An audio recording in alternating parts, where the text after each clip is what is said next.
evaluar se cada impacto que cada visitante tem riba nos isla. No caso que também por medir parte economicamente, pero medir também parte o impacto de infraestrutura. De caso aqui junto com nosso cruise tourism também fora nosso master plan e também nos desenvolvimento nosso recovery plan a indicar netamente que solamente mais visitante não também está a direção que nós conosco vai, nem tampouco é maneira bom para medir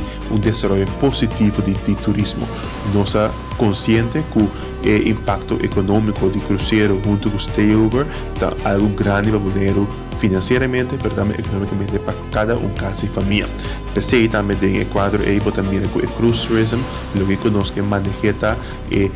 manejo de jeito está diferente comparar com outro cenário solamente, por exemplo, que é bom menino dar mais tanto barco possível, mas nós que garantizar tipo de experiência único para cada barco dentro de nós have. Nós consciente também nos limitações que o sua infraestrutura está mais chiquito comparado com outro país mais grande que o Japão. Imaginava que o botim de uma isla com 24 milhões de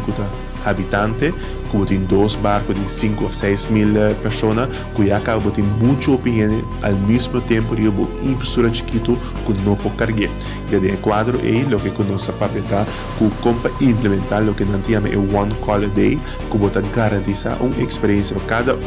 barco de cruzeiro, que nós temos suficiente táxi, suficiente toalete, suficiente área que nós podemos visitar, suficiente área que nós temos para dentro de rei, está caminhando com o que netamente o banheiro que garantizar pode oferecer. Agora é também a pedir, por exemplo, em vez de tour dia diferente barco, pero pode fazer durante a interania, como tem o que nós chamamos de crowd management, que durante a interania tem benefício econômico de parte de cruzeiro e também para stayover. Para nós é mais tanto manejo como nós manejar infraestrutura de tour